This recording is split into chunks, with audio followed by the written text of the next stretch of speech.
인생의 속도. 안녕하세요. 중년의 사랑방입니다.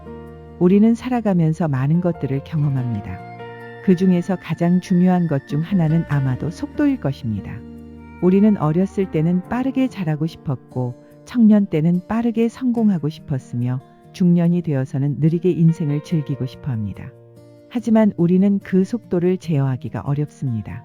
사회가 우리에게 요구하는 속도, 우리의 욕망이 우리를 밀어붙이는 속도, 그리고 결국 나이가 우리에게 바꾸도록 강요하는 속도. 오늘 이 시간에 우리가 인생의 속도에 대해 깊이 생각해보고 우리 자신의 속도를 찾아보고 싶습니다. 첫 번째 이야기, 달리는 청춘. 나는 젊었을 때 정말 빠르게 달렸습니다. 대학을 졸업하고 회사에 들어간 후 나는 모든 것을 빨리 하려고 했습니다. 다른 사람들보다 빨리 승진하고, 다른 사람들보다 더 큰 프로젝트를 맡고, 다른 사람들보다 더 많은 돈을 벌고 싶었습니다. 내 삶 전체가 경쟁장이었습니다. 그리고 나는 항상 앞서가려고 했습니다. 30살이 되었을 때 나는 이미 과장이 되어 있었습니다. 내 또래 중에서 가장 빨리 올라간 사람 중 하나였습니다. 나는 자랑스러웠습니다. 하지만 동시에 나는 피곤했습니다. 항상 뭔가 더 해야 한다는 생각이 들었고, 항상 충분하지 않다는 느낌을 가지고 있었습니다. 나는 회의에서도, 회식에서도, 심지어 가족과 있을 때도 일을 생각했습니다. 아내는 자주 나에게 말했습니다. 좀 쉬어. 넌 항상 달리기만 해. 언제 멈춰서 주변을 봐. 하지만 나는 들리지 않았습니다. 아니, 들었지만 무시했습니다. 멈추는 것은 뒤지는 것이라고 생각했거든요. 그러던 어느 날 나는 회사 화장실에서 쓰러졌습니다. 극도의 피로와 스트레스로 인한 것이었습니다. 의사는 나에게 휴직을 권했습니다. 그것은 내 인생에서 처음 받아본 강제 명령이었습니다. 나는 거부했습니다. 하지만 나의 몸은 거부할 수 없었습니다. 휴직 중에 나는 처음으로 천천히 생각할 수 있었습니다. 나는 지난 10년간 뭘 했는지 생각해 보았습니다. 나는 승진했고, 돈을 벌었고, 지위를 얻었습니다. 하지만 그 과정 속에서 나는 뭘 잃었을까요? 아이들의 성장을 봤을까요? 아내와 대화했을까요? 친구들과 시간을 보냈을까요? 아니었습니다. 나는 달리기만 했습니다. 그리고 그 달리기 속에서 중요한 것들을 모두 놓쳤습니다. 두 번째 이야기, 중년의 갈등. 나는 다시 회사에 돌아갔습니다. 하지만 나는 예전과 다른 사람이 되려고 노력했습니다. 나는 일을 줄였고, 저녁 일찍 퇴근했으며, 주말에는 일을 생각하지 않으려고 했습니다. 하지만 이것이 얼마나 어려운 일인지를 깨달았습니다. 회사의 문화는 여전히 빨랐습니다. 다른 동료들은 여전히 야근을 했고, 여전히 주말을 반납했습니다. 나는 그들을 보면서 죄책감을 느꼈습니다. 마치 내가 게으른 것처럼 느껴졌기 때문입니다. 아이들과 저녁을 함께 하려고 일찍 나갈 때 사람들의 눈빛이 달랐습니다. 마치 내가 책임감이 없는 사람이라고 판단하는 것처럼요. 나는 갈등했습니다. 내가 해야 할 일이 뭘까요? 회사의 속도를 따라가는 것이 맞을까요? 아니면 내 인생의 속도를 지키는 것이 맞을까요? 나는 그 답을 찾지 못했습니다. 그러던 어느 날 아들이 나에게 물었습니다. 아빠, 왜 자꾸만 피곤해 보여? 그 질문은 나를 멈추게 했습니다. 아들의 눈에는 나의 갈등이 그렇게 명확하게 보였던 것입니다. 나는 아들에게 솔직하게 말했습니다. 아빠는 뭘 선택해야 할지 모르겠어. 회사를 위해 빨리 달려야 할 것 같기도 하고, 가족을 위해 천천히 걸어야 할 것 같기도 하고. 아들은 간단하게 대답했습니다.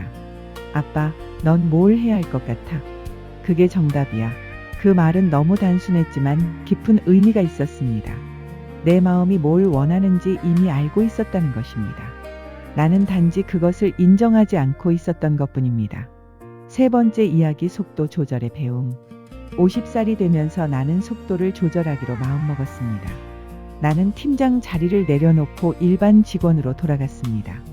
회사에서는 놀랐습니다. 누군가는 나를 비난했습니다. 하지만 나는 후회하지 않았습니다. 그 이후로 나는 많은 것들을 배웠습니다. 첫째, 천천히 가면 더 많은 것이 보인다는 것입니다. 나는 예전에는 절대 보지 못했던 것들을 보기 시작했습니다. 동료의 표정에 스미는 슬픔, 후배의 눈빛에서 빛나는 열정, 거리의 나무들의 계절 변화. 둘째, 천천히 가면 더 깊이 생각할 수 있다는 것입니다. 나는 지금 일을 하면서도 그 일이 왜 필요한지, 이 일이 어떤 의미가 있는지를 생각할 수 있게 되었습니다. 일이 단순히 일이 아니라 의미를 가지게 되었습니다. 셋째, 천천히 가면 사람들과 더 잘 연결된다는 것입니다. 나는 동료들의 이야기를 정말로 듣기 시작했습니다. 그리고 그들도 나의 이야기를 들으려고 했습니다. 우리는 단순히 일을 함께하는 사람들이 아니라 서로를 이해하려고 노력하는 사람들이 되었습니다. 그런데 가장 놀라운 것은 이것이었습니다. 나는 일을 더 적게 했지만 나의 성과는 오히려 더 좋아졌습니다. 왜냐하면 내가 더 집중했기 때문입니다. 더 깊이 생각했기 때문입니다. 그리고 더 의미 있는 일을 했기 때문입니다. 네 번째 이야기, 은퇴 후의 혼란. 60살에 나는 은퇴했습니다. 나는 드디어 자유롭다고 생각했습니다. 이제 나는 회사의 속도에 맞춰야 할 필요가 없었습니다. 나는 내 속도대로 살 수 있게 되었습니다. 하지만 은퇴 후 처음 석 달은 매우 힘들었습니다. 나는 할 일이 없었습니다. 그리고 할 일이 없다는 것이 얼마나 무서운 일인지를 깨달았습니다. 나는 매일 아침 일어나도 갈 곳이 없었습니다. 이전에는 회사가 나에게 방향을 제시해 주었습니다. 나는 그 방향을 따라가면 되었습니다. 하지만 이제는 방향이 없었습니다. 나는 혼란에 빠졌습니다. 내가 누구인지 모르겠다는 생각이 들었습니다. 나는 직책이 아니었을 때 나는 누구일까요?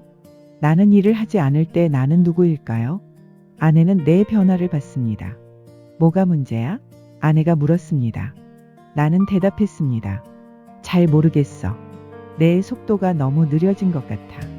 혹은 속도가 없는 것 같아. 아내는 웃었습니다. 그게 왜 문제야? 넌 이렇게 되기를 원했잖아. 맞습니다. 나는 이렇게 되기를 원했습니다. 하지만 내가 원한 것과 내가 실제로 경험한 것은 달랐습니다. 나는 천천한 속도를 원했지만 완전한 정지 상태가 되자 나는 불안해했습니다. 다섯 번째 이야기, 새로운 속도 찾기. 은퇴 후 1년이 지나면서 나는 서서히 새로운 속도를 찾기 시작했습니다. 나는 봉사활동을 시작했습니다. 나는 가난한 아이들에게 공부를 가르쳤습니다. 처음에는 의무감으로 했지만 시간이 지나면서 그것이 즐거워졌습니다. 나는 또한 독서를 시작했습니다. 회사에 다닐 때는 업무 관련 책만 읽었습니다. 하지만 이제 나는 문학, 철학, 역사 등 다양한 책을 읽기 시작했습니다. 그 책들은 나에게 새로운 세계를 열어주었습니다. 그리고 나는 아내와 여행을 가기 시작했습니다. 매년 한두 번 우리는 낯선 곳을 방문했습니다. 빠르게 관광지를 도는 것이 아니라 천천히 그곳의 사람들을 만나고 그곳의 음식을 먹고 그곳의 문화를 느끼는 여행이었습니다. 그러면서 나는 깨달았습니다. 나는 빠른 속도를 원한 적이 없었습니다. 나는 단지 의미 있는 속도를 원했던 것입니다. 그것은 회사에서 일할 때 매우 빠를 수도 있고 은퇴 후에는 매우 느릴 수도 있습니다. 중요한 것은 그 속도가 나의 목표를 향하고 있는가 하는 것입니다. 그 속도가 의미가 있는가 하는 것입니다. 여섯 번째 이야기, 70의 시선. 이제 나는 70이 넘었습니다. 그리고 나는 처음으로 명확하게 느낍니다. 인생의 속도는 자신이 정하는 것이라는 것을 말입니다. 나는 과거를 되돌아봅니다. 내가 30살에 느껴야 했던 것들을 지금 느낍니다. 내가 40살에 보지 못했던 것들을 지금 봅니다. 내가 50살에 이해하지 못했던 것들을 지금 이해합니다. 각각의 나이에는 그 나이만의 속도가 있습니다. 그리고 그 속도를 존중하는 것이 인생의 비결인 것 같습니다. 요즘 나는 시간을 다르게 느낍니다. 젊을 때는 1시간이 매우 짧았습니다. 일이 많아서 시간이 금같이 느껴졌거든요. 중년에는 1시간이 보통이었습니다. 분주하기도 했고 여유롭기도 했으니까요. 하지만 지금 나는 1시간을 진짜 오래 느낍니다. 그것은 시간이 느려졌기 때문이 아니라 나의 속도가 시간과 비슷해졌기 때문인 것 같습니다. 나는 아침 산책을 합니다. 1시간 정도를 걸으면서 나는 많은 것들을 봅니다. 나무의 잎이 어떻게 변하는지, 새들이 어떻게 날아다니는지, 다른 사람들의 얼굴에 어떤 감정이 있는지, 그 모든 것들이 나의 속도로 보이기 시작했습니다. 내 손자가 나에게 묻습니다. 할아버지, 왜 자꾸만 느리게 걸어요? 나는 웃으면서 대답합니다. 할아버지는 이제 시간이 충분해. 그래서 천천히 갈 수 있어. 그리고 천천히 갈 때가 빨리 갈 때보다 더 많이 보여. 넌 자라면서 알게 될 거야. 맺은 말, 우리의 속도를 찾아서. 인생의 속도에 관한 이야기를 나누면서 나는 깨달았습니다. 우리는 모두 다른 속도로 살아갑니다. 그리고 그 속도는 항상 변합니다. 우리가 변하기 때문입니다. 젊을 때의 빠른 속도는 나쁜 것이 아닙니다. 그것은 우리가 성장하고 배우고 도전하게 해줍니다. 중년의 중간 속도도 나쁜 것이 아닙니다. 그것은 우리가 일과 가정의 균형을 찾게 해줍니다. 그리고 노년의 느린 속도도 나쁜 것이 아닙니다. 그것은 우리가 깊이를 찾게 해주고 의미를 찾게 해줍니다. 중요한 것은 우리가 우리의 속도를 받아들이는 것입니다. 우리의 나이에 맞는 속도를 존중하는 것입니다. 그리고 그 속도 속에서 의미를 찾는 것입니다. 만약 당신이 지금 너무 빠르다고 느낀다면 잠깐 멈춰서 당신이 왜 그렇게 빠르게 달려야 하는지를 생각해 보세요. 누군가가 요구하는 속도입니까? 아니면 당신의 욕망이 요구하는 속도입니까?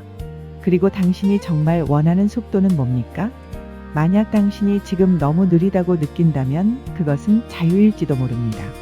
느린 속도 속에서 당신은 더 많은 것을 볼 수 있고 더 깊이 생각할 수 있으며 더 의미 있는 것들을 만날 수 있습니다. 우리는 모두 다른 속도로 인생을 살아갑니다. 그리고 그것은 정상입니다. 정상이 뭔지 모르지만 우리 각자의 속도 속에서 찾아야 할 의미가 있습니다. 그 의미를 찾는 것이 인생을 사는 것입니다. 내가 70이 될 때까지 배운 것이 있다면 그것은 이것입니다. 빠르게 달리는 것이 아니라 의미 있게 걷는 것이 중요하다는 것입니다. 멀리 가는 것이 아니라 깊이 있게 가는 것이 중요하다는 것입니다. 그리고 우리는 우리 자신의 속도 속에서 그것을 할 수 있습니다. 그래서 당신에게 물어봅니다. 당신의 지금 속도는 무엇입니까? 당신은 누가 정한 속도로 살고 있습니까? 아니면 당신 자신이 정한 속도로 살고 있습니까? 그 질문에 정직하게 대답할 때 당신은 당신의 인생을 다시 시작할 수 있을 것입니다. 당신의 속도로, 당신의 의미로. 우리는 모두 시간이 흐르는 방식은 같습니다. 하지만 그 시간을 어떻게 경험할 것인가는 우리 손에 달려 있습니다. 빠르게, 천천히 또는 그 사이 어딘가에서. 그것은 우리가 선택할 수 있습니다. 마지막으로 이 말을 하고 싶습니다. 당신의 속도가 무엇이든 그것을 존중하세요. 그리고 그 속도 속에서 의미를 찾으세요. 그 의미가 바로 당신의 인생입니다. 그 의미가 바로 우리가 살아가는 이유입니다. 오늘도 함께 해주셔서 감사합니다. 구독과 좋아요 그리고 여러분의 따뜻한 댓글을 기다립니다. 우리 모두 우리의 속도대로 살아갑니다. 그 속도가 정상이고 그 속도가 우리입니다. 사랑합니다.